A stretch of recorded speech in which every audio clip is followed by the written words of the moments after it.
No, big muscles do not confer a halo onto your crown or provide one with intellectual confidence and self-esteem.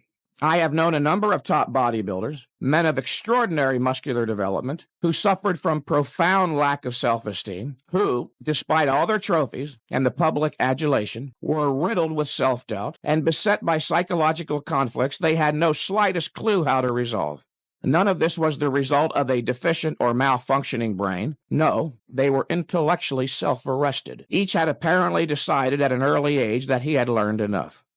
One of them was a bodybuilder of the absolute first rank, who, despite being well known for his massive development, was plagued by chronic doubt as how to proceed with his training, and marred by a number of serious character flaws. While training at Gold's Gym, where I conducted my personal training business, this individual befriended one of my clients, a rank beginner with no muscle to speak of. I was surprised to learn later that the heavily muscled champ had called my client on a number of occasions, once at 3 a.m, to ask if there was really any merit to this heavy-duty, high-intensity training, and whether or not he should forsake the volume approach and give it a try.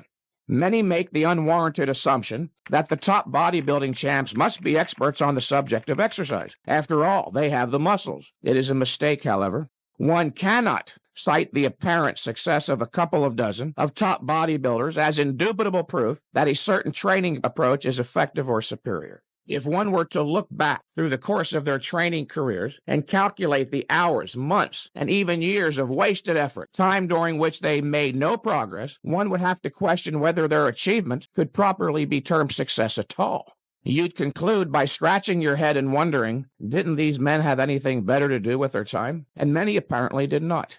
The champ mentioned above, for instance, never gave much time to thinking about his moral character and his development. I can clearly recall a couple of instances in Gold's Gym where this imposing giant of muscle used his greater size to intimidate others of lesser physical stature, once because a person accidentally got in his way while walking to the water fountain for a drink between sets. And I know from an unimpeachable source that there were those who helped this individual financially to get his business started.